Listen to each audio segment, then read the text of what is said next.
memasuki acara inti pada sore hari ini, yaitu kajian dengan materi hari ini tentang hukum bersuci dan sholat. Nah, ini kita kadang masih belum tahu kan ya, apakah dalam bersuci dan sholat kita sudah baik.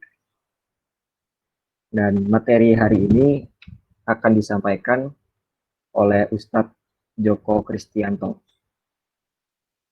Kepada Ustadz Joko Kristianto, waktunya kami persilakan. Baik, saya tes suara dulu ya. Bisa didengar ya?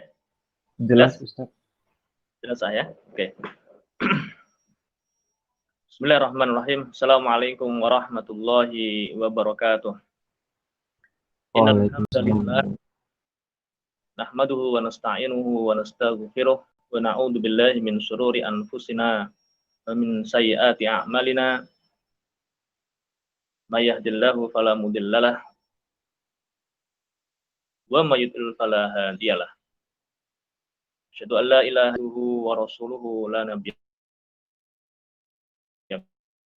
ba'dah. Allahumma shalli wa sallim wa barik ala sayyidina Muhammadin wa ala alihi wa ashabihi. Amma ba'd. Rabbi shrah li sadri wa yassir li amri wahlul 'uqdatam min lisani yafqahu qawli.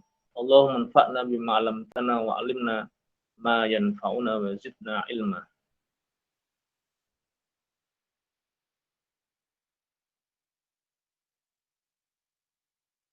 Allah Ta'ala kitabil karim, a'udzubillahi minasyaitonir rajim, bismillahirrahmanirrahim. Ya ayyuhalladzina amanu taqullaha wa qala aidan ya ayyuhalladzina amanu ista'inu bis sabri was shalah. Innallaha ma'as sabirin. Sadaqallahul adzim.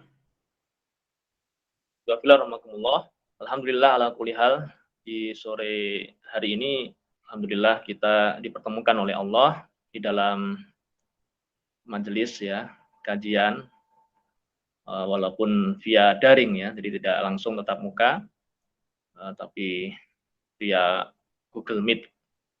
Ala kulli hal, marilah kita bersyukur yang banyak atas limpahan nikmat iman Islam, nikmat kesehatan, nikmat kesempatan waktu, dan berbagai nikmat yang tentunya tidak mungkin bisa kita sebut satu persatu ya, dan kita hitung bilangannya.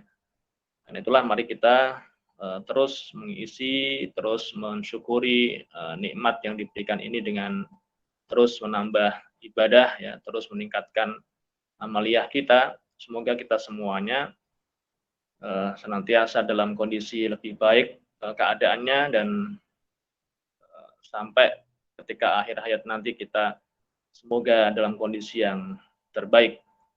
Allahumma ja'al khaira umrona akhirah wa khaira amalina khawatimah wa khaira ayyamina yawma alqaka fih. Amin ya rabbal alamin. Bismillahirrahmanirrahim. Di sore hari ini saya diberikan amanah untuk menyampaikan materi kajian fikih ya, yaitu tentang hukum bersuci dan sholat. Dua amaliyah, dua amalan, dua perbuatan yang barangkali sudah lama kita lakukan ya, sehingga bisa jadi di antara kita sudah pernah melakukan kajian mendalam tentang dua ini, dan begitulah memang seharusnya. Kita sebagai seorang mukmin, seorang muslim, memang sudah seharusnya sebelum melakukan sebuah amaliyah kita harus mengetahui, memahami ilmunya. Kita harus tahu, kita harus mengetahui ilmunya. Wala taqfu ma laysa laka bihi ilm, ya kata Allah, ya, adalah kalian melakukan sesuatu yang tidak berdasarkan pada pengetahuan ilmu, tanpa ada ilmu. Sam'a wal basara wal fu'ada kullu ulaika kana anhu mas'ula. Karena semua nanti yang kita diperbuat oleh anggota badan kita itu nanti akan dipertanggungjawabkan di hadapan Allah. Maka kita memang harus kita segala sesuatu kita harus didasarkan dengan pengetahuan, pemahaman atau ilmu, ya, tidak hanya berdasarkan perasaan atau feeling saja, ataupun kemudian keinginan hawa nafsu kita, tidak, tapi kita harus mendasarkan seluruh perbuatan kita dengan ilmu. Ya.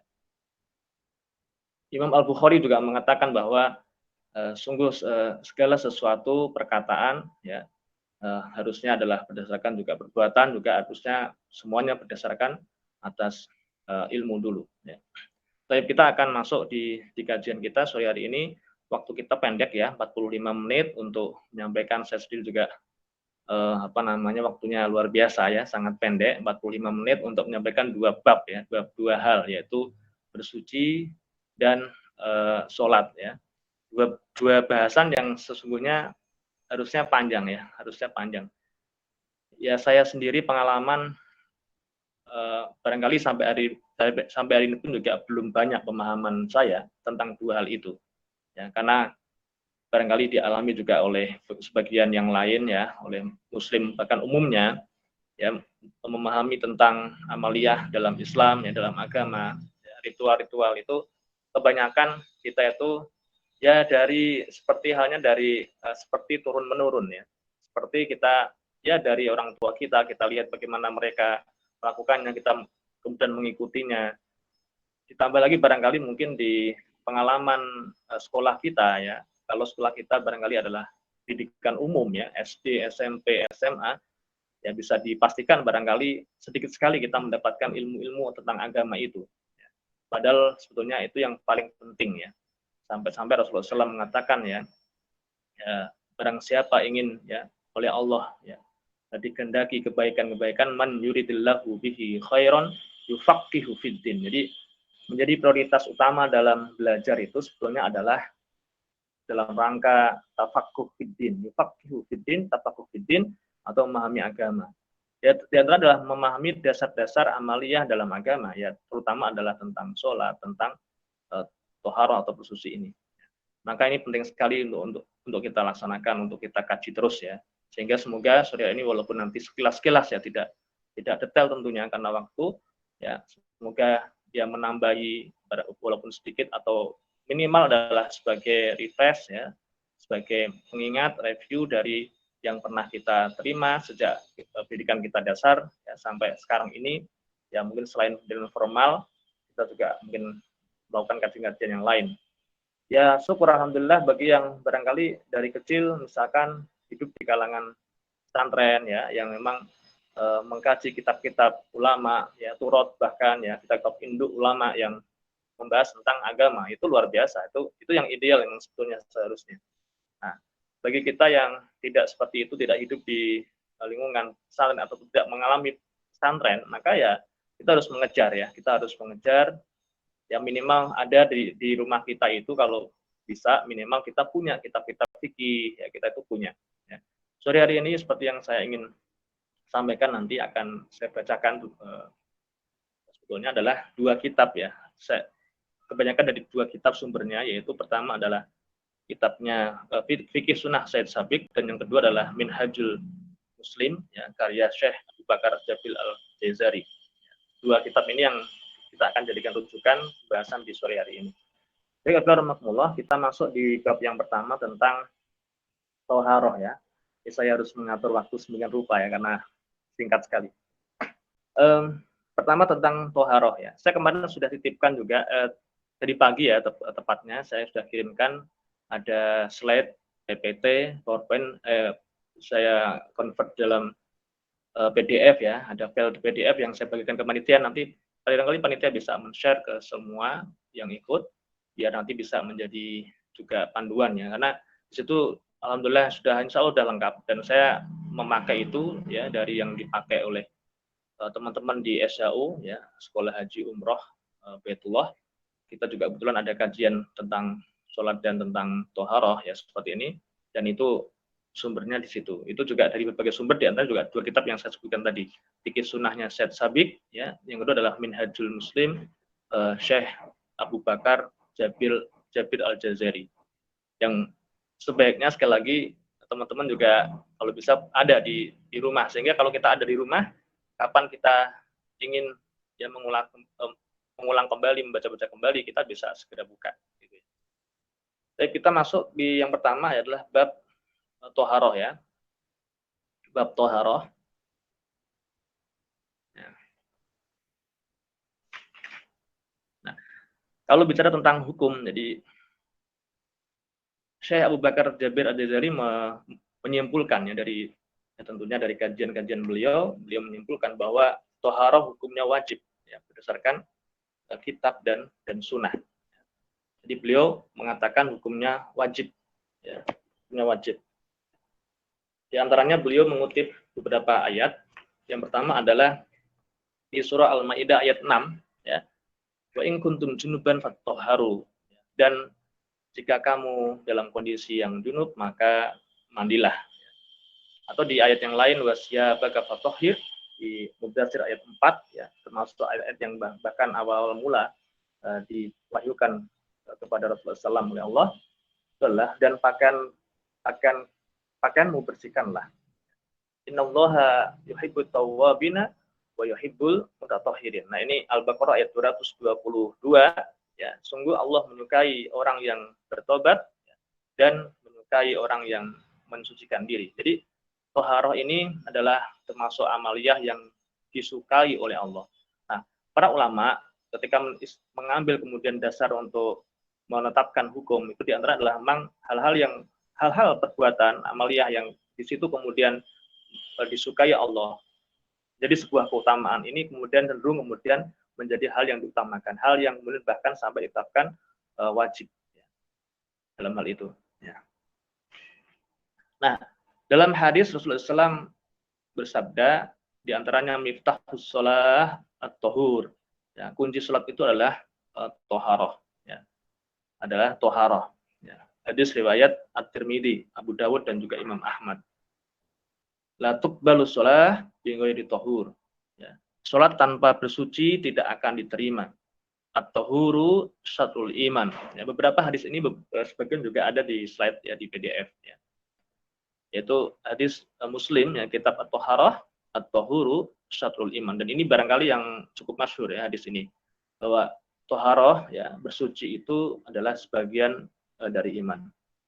Bismillahirrahmanirrahim.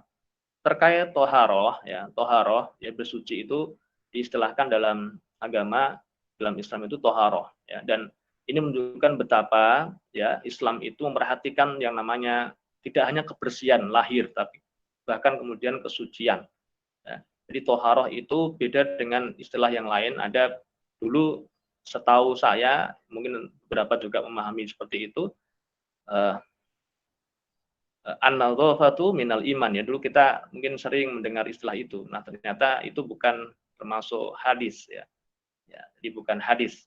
Yang hadis tadi at-tahuru syatrul iman. Ya. Kalau an-nadhafatu minal iman ini adalah kebersihan, karena an-nazif itu adalah bersih, kebersihan. Sedangkan at-tahur lebih dari itu. Jadi kalau toharoh itu lebih dari sekedar kebersihan secara lahir. Toharoh itu ada dua macam ya. Masih di kitabnya Minhajul Muslim, kitabnya Abu Bakar Jabir Al-Jazari, ya, beliau menyebutkan toharoh ada dua macam, lahir dan batin. Ya. Nah, lahir itu berarti adalah bersuci, adalah bersih dari najis dan hadas. Nah, sedangkan batin itu adalah kemudian sucinya jiwa dari dosa dan maksiat. Jadi itu kalau kita memahami makna toharoh, makna bersuci itu ada dua macam ya, ada dua macam. Jadi toharoh secara lahir yaitu bersih secara memang dari bersuci dari najis dan hadas. Nah, ini juga ada pengertian baru lagi, ada najis, ada hadas. Ini juga harusnya detail lagi, kita persingkat saja najis dan hadas. Ya, itu kemudian bersuci dari itu. Nah, secara batin kemudian mensucikan batin kita, jiwa kita dari dosa dan dosa-dosa dan maksiat. Jadi ruang lingkup dari toharoh, dari bersuci itu dalam Islam itu. Jadi tidak hanya sekedar lahir. Kalau sekedar lahir tadi nadif ya, an-nadif kebersihan itu memang adalah itu lahir kan. Nah, karena memang bisa jadi tampak lahirnya bersih ya, rapi, tapi bisa jadi dalam hatinya mungkin ada dengki, ada penyakit hati dan seterusnya, sehingga itu belum suci. Ya. Sehingga dari pengertian ini saja luar biasa betapa Islam menjunjung tinggi tentang ya kesucian ya jiwa ya. Itu betul-betul diperhatikan dalam Islam. Nah, ini yang penting. Nah, itu tentang toharoh ya, tentang toharoh seperti itu ya. Nah, kenapa kemudian ada tuntutan untuk kita toharoh? Karena memang ya di slide di PDF itu nanti yang akan dibagikan itu diawali dimukodimahi, diawali kajian itu dengan karena memang sungguh manusia itu kita rentan untuk berbuat kesalahan ya. Kita tidak bisa luput ya istilahnya dari berbuat kesalahan, berbuat dosa, berbuat maksiat. Kullu bani Adam khata'un wa khairul khata'ina at-tawwabin. Ya, dari Anas ya, dari sahabat Anas bin Malik radhiyallahu an ya. Rasulullah SAW bersabda bahwa setiap ya, kullu bani Adam, setiap bani Adam, setiap manusia khata'un ya, itu rentan untuk berbuat kesalahan ya. Wa khairul khata'ina at-tawwabin.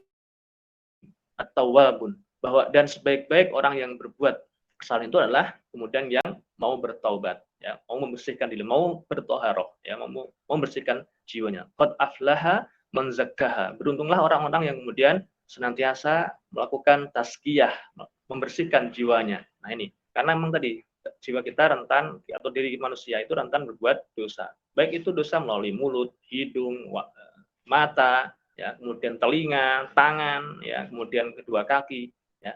Ya, sehingga itulah kenapa ya itu yang kemudian di bagian-bagian yang dibersihkan secara lahir melalui wudhu, ya.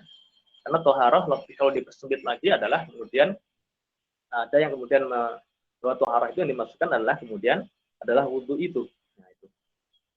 Dan barangkali itu yang nanti akan kita ya agak detailkan ya, yaitu wudhu. Ya. Jadi toharoh itu kemudian adalah yang dimaksud adalah wudhu. Ya, walaupun bersuci itu dalam Islam ada tiga ya, ada tiga. Wudhu, kemudian mandi besar ya, atau jinabat. Nah, kemudian yang ketiga adalah tayamum. Ya, tayamum. Nah, tayamum itu adalah untuk mengganti wudhu dan jinabat dalam kondisi tertentu, dalam kondisi khusus ketika tidak ada air.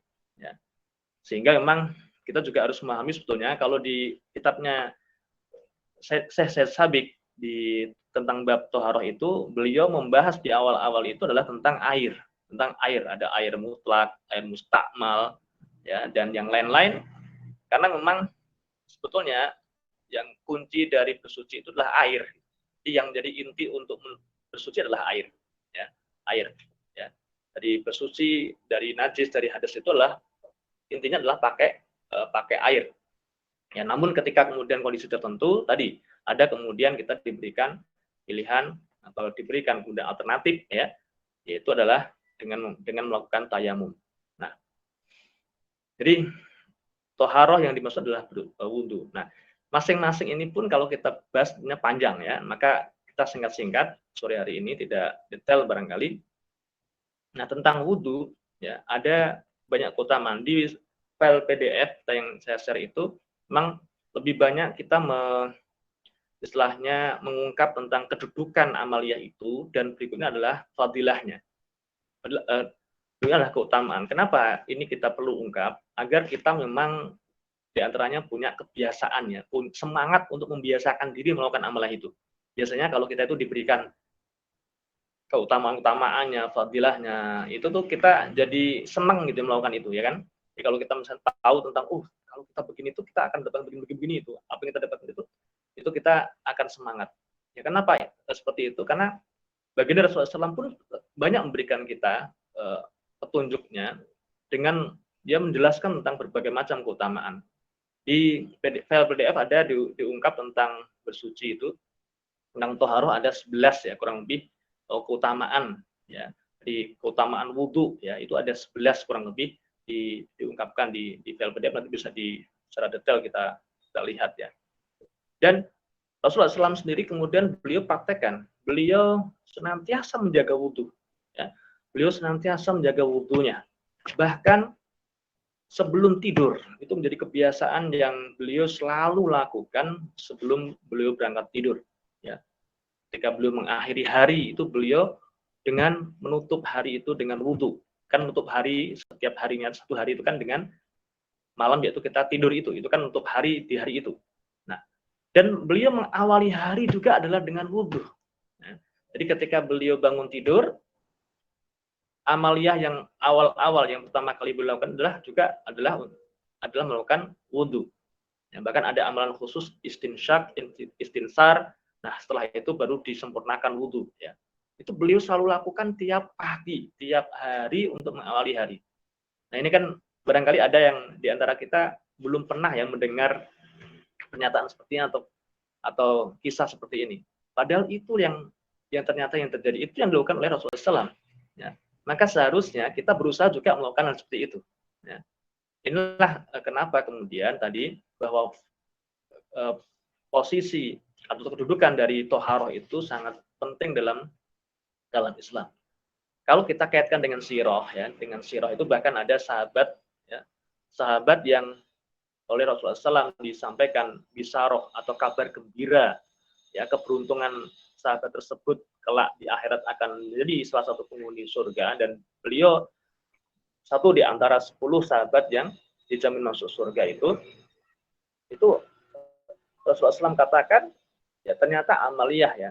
Ketika Rasulullah SAW bertanya kepada sahabat tadi, apa yang menjadi amalan utama yang kau lakukan sehingga Allah menjadikan engkau salah satu penduduk surga. Maka Rasulullah SAW menyampaikan ketika beliau dimi'rajkan, ya, dalam peristiwa Isra Mi'raj itu kemudian beliau mendengar terompahnya sahabat tersebut. Ya, siapa dia? Beliau adalah Sayyidina Bilal bin Rabah. Ya. Ternyata amaliyah yang dilakukan adalah Bilal bin Rabah ini senantiasa menjaga wudhu, batal wudhu lagi, demikian. Bahkan setiap habis wudhu, beliau kemudian melakukan sholat sunnah mutlak 2 rakaat. Ya, yang itu yang sering kemudian diistilahkan sekarang ini dengan istilah sholat sunnah sukril wudhu. Yang ini sebetulnya adalah sunnahnya Sayyidina Bilal. Ya. Tapi kemudian ditakdir oleh Rasulullah SAW. Ya. Sehingga bisa kita juga lakukan. Jadi itu kemudian juga tambahan dalil dari sisi tarikh, dari sisi sirah tentang wudhu. Dan termasuk Rasulullah SAW itu juga mengalami, beliau Rasulullah SAW itu dalam, kalau kita kaji juga secara sirahnya, beliau sebelum dimi'rajkan, ya, sebelum mengalami Isra Mi'raj itu beliau juga disucikan jiwanya. Beliau mengalami pembelahan dada kedua kalinya. Di dalam sejarah itu beliau mengalami pembelahan dada 2 kali. Dulu ketika masih kecil, ya, dia masih balita, ya, masih sekitar 5 tahun usianya, itu beliau dibelah dada oleh malaikat Jibril, kemudian dikeluarkanlah hati yang kotoran yang ada dalam diri itu, kemudian dibersihkan, kemudian dikembalikan lagi, ya. Itu ternyata terjadi 2 kali, dan yang kedua adalah ketika sebelum beliau kemudian Isra Mi'raj. Dan Isra Mi'raj itu peristiwanya apa? Endingnya adalah kemudian Rasulullah SAW bertemu dengan Allah. Ya, ini juga kemudian menjadi juga tambahan tentang bahwa, ya, tadi di awal-awal kita sampaikan beberapa dalil itu kan kita kemudian wajibnya toharoh itu adalah karena sholat. Nah, sholat itu pun kemudian Rasulullah SAW menyampaikan bahwa sholat itu kan seperti halnya, ya, kemudian disebutkan oleh para ulama adalah mi'rajul mukmin. Sholat itu adalah kemudian seakan-akan menjadi mi'rajul mukmin, sarana untuk kemudian seorang mukmin, seorang beriman itu bertemu dengan Allah. Baik, kita lanjutkan untuk bahasan tadi toharoh. Kita lihat sekilas tentang keutamaan wudhu, ya. Dan barangkali hanya wudhu yang kita kaji, ya. Nah, yang 2 juga cukup panjang dan kita, ya, waktunya singkat.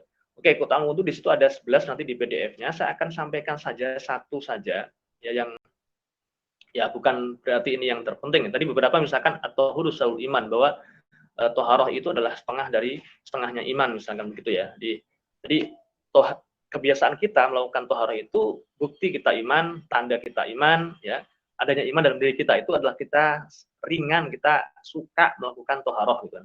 Dimensucikan tadi lahir maupun batin, ya. Masuk juga batin, qad aflaha man zakkaha tadi, ya. Kata Allah, beruntunglah siapa-siapa yang kemudian membersihkan, senantiasa melakukan tazkiyah, membersihkan jiwanya. Nah, maka seorang mukmin sejati itulah memang yang mereka, ya, terus senantiasa melakukan pembersihan jiwa, ya. Jadi penyakit hati dihilangkan dan seterusnya. Nah, kita akan lihat satu hadis yang cukup panjang yang diriwayatkan oleh Malik, An-Nasai dan Ibnu Majah ya, tentang bahwa wudhu itu menjadi sarana, wasilah buat kita untuk diampuninya dosa-dosa kita. Tadi di awal juga kemudian saya sampaikan bahwa manusia rentan berdosa, perbuatan dosa itu bisa dilakukan oleh seluruh anggota tubuh kita, yang itu adalah di antara anggota-anggota yang itulah yang kemudian anggota-anggota yang dibasuh, diusap ketika wudhu. Nah, kenapa ada istilah dibasuh, diusap, nanti kita lihat kemudian kaifiyah wudhu itu adalah dua itu, nah, intinya. Di dalam hadis yang panjang Rasulullah SAW bersabda, ya saya bacakan langsung artinya. Ya, ketika seorang mukmin berwudu, ya, kemudian berkumur, ya, maka keluarlah seluruh dosa dari mulutnya. Di secara lahir wudu itu kita berkumur-kumur, ya, maka secara batiniah keluarlah dosa-dosa itu dari mulutnya. Nah, tentunya kita harus sempurnakannya. Ada nanti kaifiyah. Siapa yang sempurna sesuai yang benar sesuai dengan contoh Rasulullah SAW, yaitu mendapatkan asar yang mendapatkan hasilnya, natijahnya, dapatlah istilahnya, targetnya. Kemudian jika ia istinsar mengeluarkan air dari hidung, jadi biasanya sepakat dengan kumur-kumur, kemudian dihirup, kemudian ditiupkan, istinsar itu meniupkan atau mengeluarkan air dari hidung, maka keluarlah semua dosa dari hidungnya. Nah, kemudian yang ketiga ini masih dalam satu hadis ya. Yang ketiga, ketika dia membasuh mukanya, ya, muka, wajah, maka keluarlah dosa-dosa mukanya itu. Muka di situ ada mata, ada hidung, ya. Tadi hidung sudah ada mulut, ya. Kalau kita mau evaluasi, coba bayangkan berapa dosa mata kita, berapa dosa mulut kita, dan seterusnya yang ada di muka ini. Maka kita harus bersihkan itu. Lahiriahnya adalah dengan wudhu, ya. Diawali tentunya ada ya Bismillah, kemudian niat wudhu dan seterusnya. Kemudian kita udah. Nah, ketika mengusap kepala, maka keluarlah dosa dari kepala. Tangan, ya, itu juga kemudian membasuh kaki juga demikian. Ya. Nah, itu barangkali satu dari sekian ya, dari 11 kurang lebih keutamaan wudhu yang saya sampaikan. Yang intinya adalah dengan wudhu ternyata Allah memberikan kita wasilah, sarana untuk dibersihkannya diri kita dari dosa-dosa. Jadi inilah kunci ya, toharoh. Maka mari kita berusaha dari sekarang ini ya, seterusnya kita berusaha selalu menjaga wudhu. Ya, dalam kondisi apapun kita menjaga wudhu. Ya.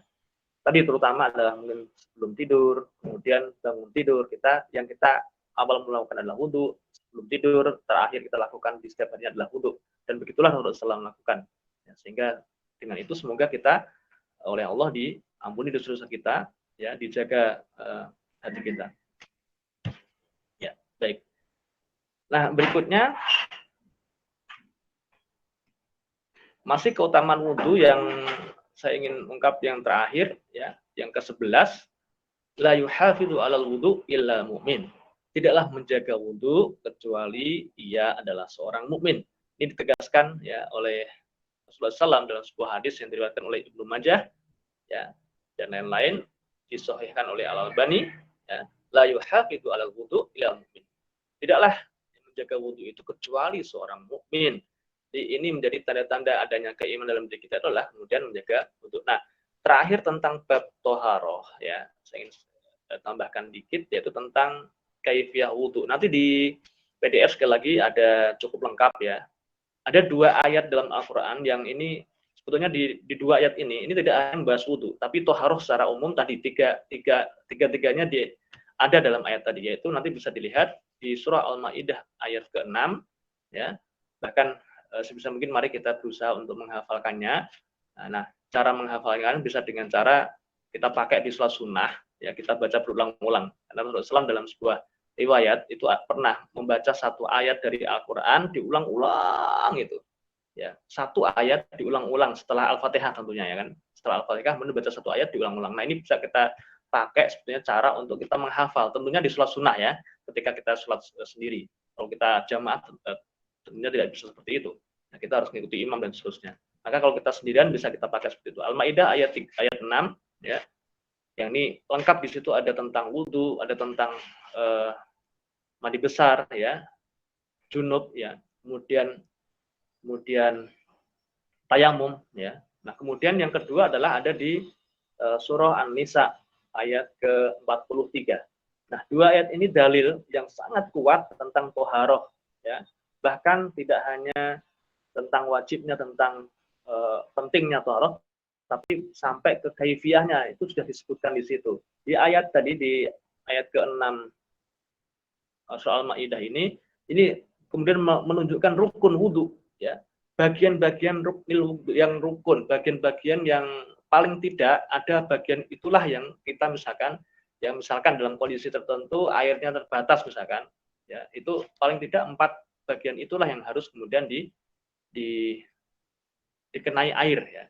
Nah, kalaupun kemudian tidak ada air sama sekali, misalkan dalam perjalanan di kendaraan, ya di pesawat, di kereta dan seterusnya, maka kita bahkan bisa hanya tayamum, dan tayamum itu hanya kemudian mengusap muka dan kemudian tangan pun itu bisa ada 2 riwayat, ada sampai pergelangan tangan saja atau kemudian sampai siku, tapi yang paling kuat adalah kemudian sampai pergelangan tangan. Ini sangat sederhana. Jadi secara kaifiah sebetulnya sudah detail dan begitulah memang kita harusnya membaca dan kita baik nanti silahkan ya bisa dibaca-baca detail di PDF-nya dan dipraktekkan. Ya ini barangkali kita sementara teori ya, karena kalau praktek harus dilihat, terus kita langsung praktekkan. Tapi demikian saya akhiri untuk bab bersuci toharoh. Ini pun sudah cukup panjang ya, waktunya tinggal sebentar. Nah, kita sekarang masuk di bab sholat. Ya.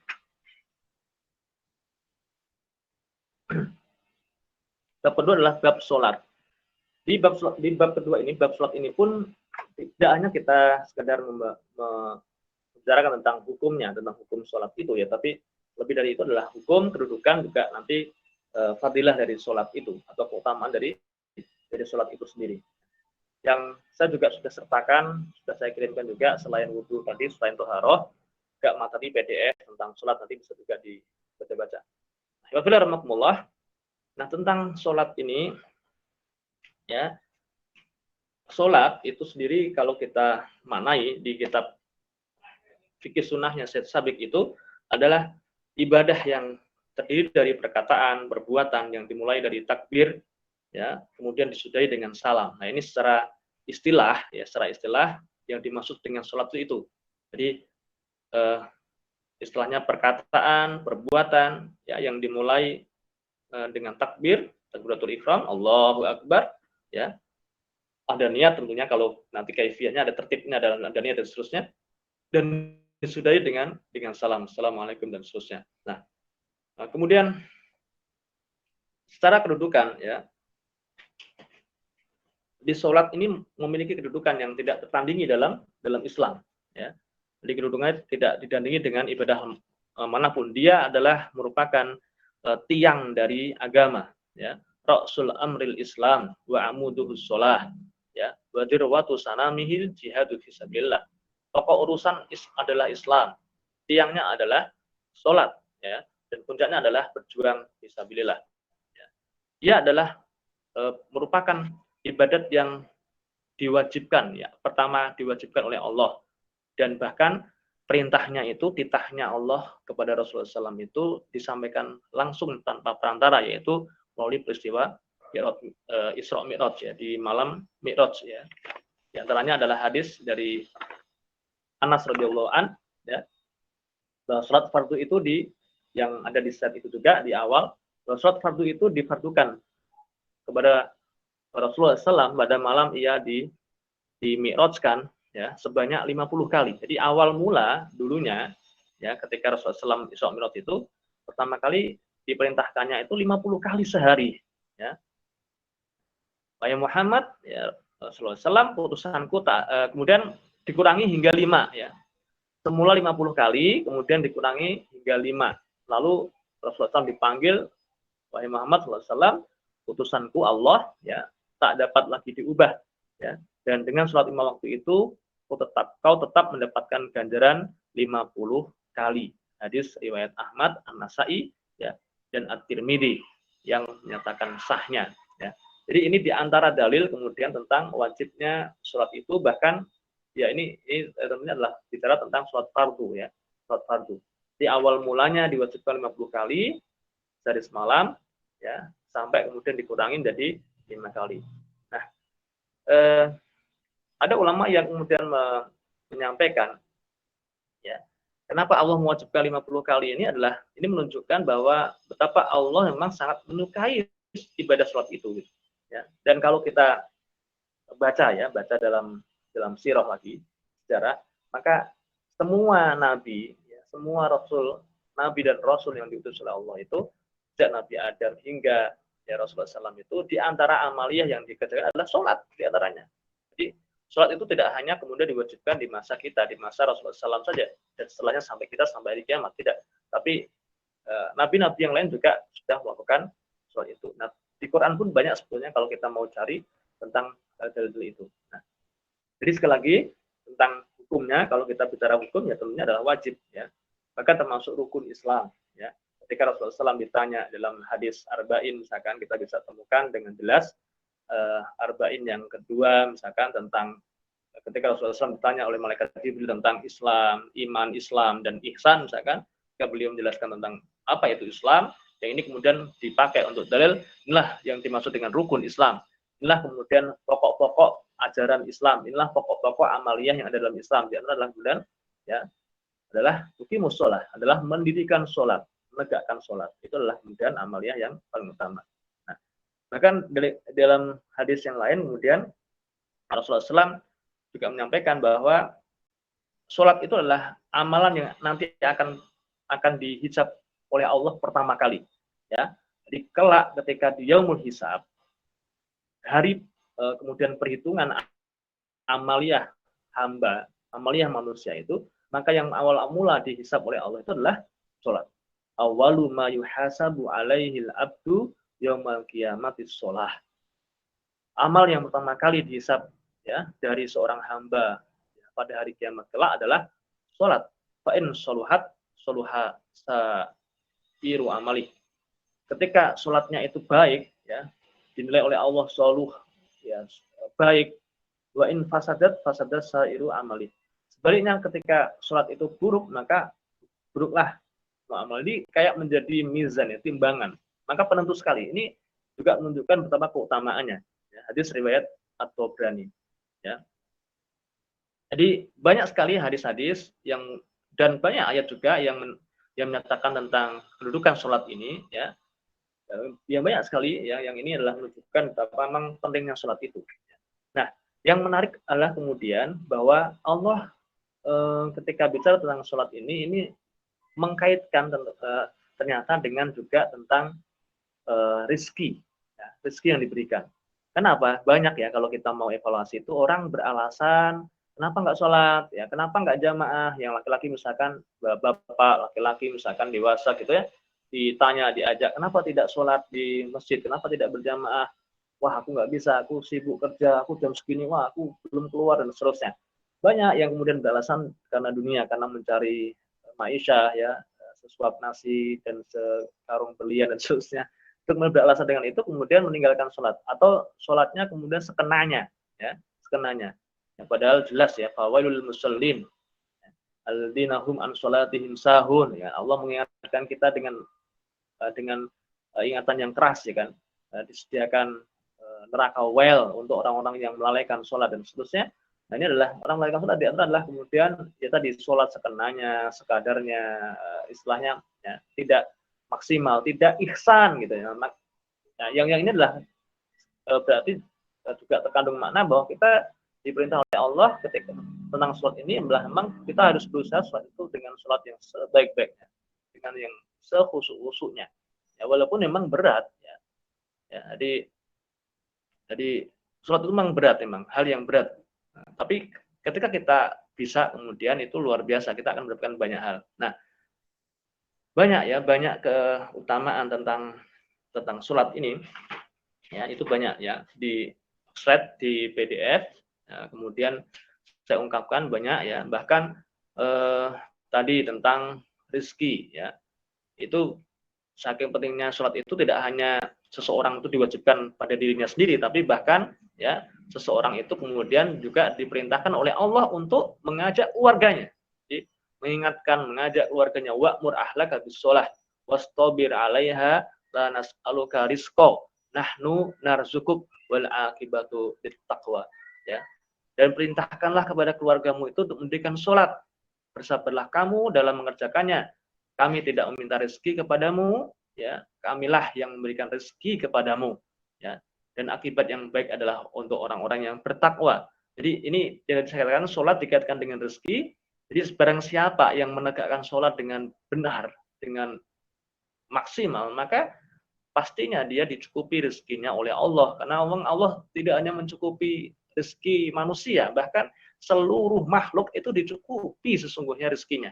Nah, ini yang tadi saya katakan di fenomena nyata, ya, kejadian sehari-hari kita bisa temukan banyak yang barangkali kadang-kadang beralasan karena aktivitas lah, karena apa-apa, kemudian sholatnya di nomor sekiankan. Nah, ini mari kita ubah, kita perbaiki diri kita setting seharusnya ketika tadi sudah diringankan semula 50 jadi 5, dan 5 itu juga luar biasa kalau kita kemudian perhatikan betapa, ya, inna sholata kanat alal mu'minina kitaban mauquta, bahwa Allah memang sudah tetapkan waktu-waktu sholat, ya, untuk kita.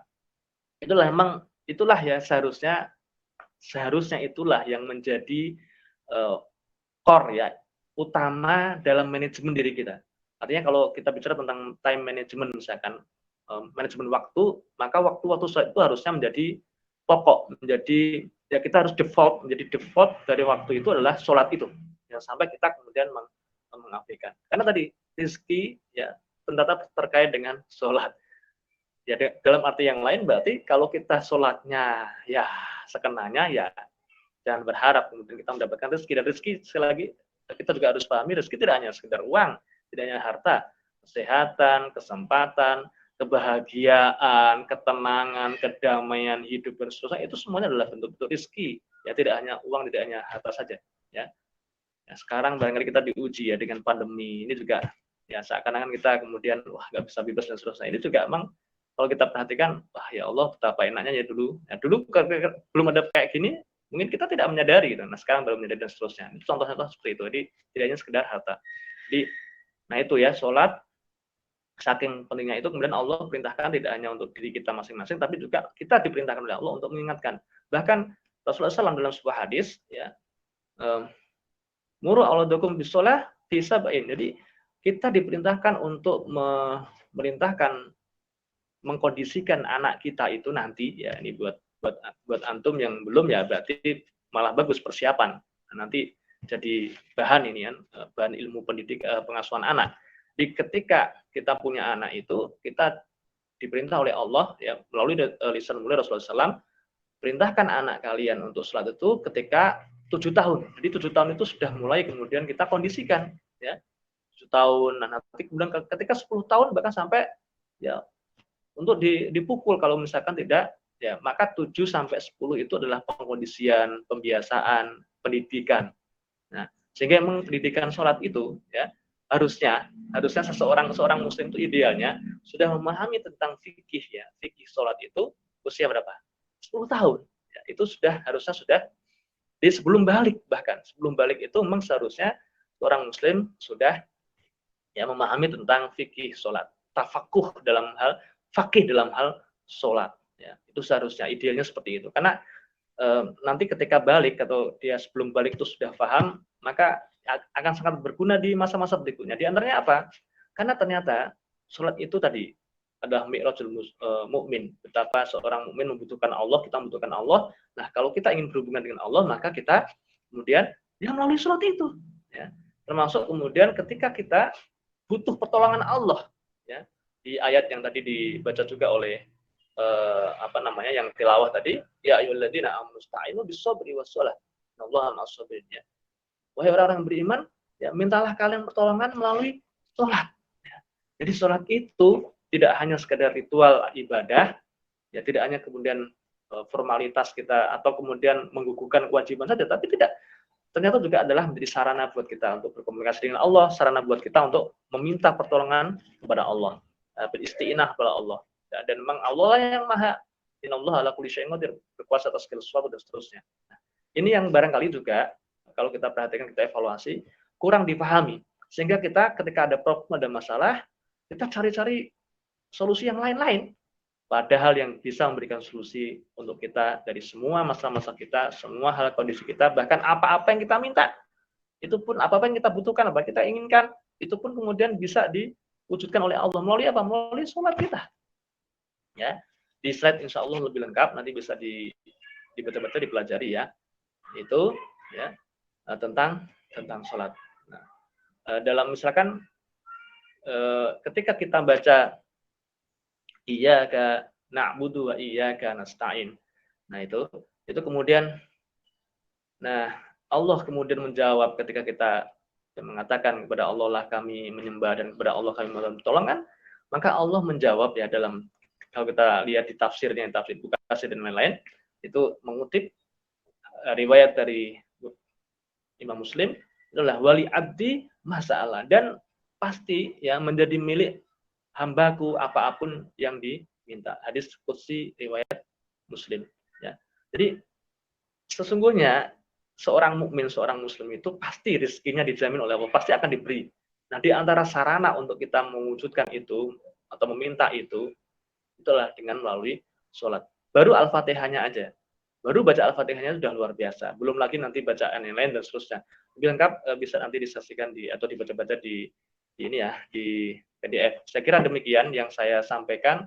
Seperti di awal saya sampaikan, dalam waktu yang seperti ini, terus terang saya sedikit kesulitan ketika ingin menyampaikan banyak lebih detail dari dua materi ini, dua bab ini. Semoga yang singkat, yang sekilas-sekilas ini, paling tidak tadi menambah dikit, ataupun kalau enggak ya review dari apa yang sudah kita pahami, dan lebih detailnya monggo nanti bisa dibaca-baca detail jadi menjadi bisa bahan untuk kemudian diskusi dan lain-lain dari file PDF.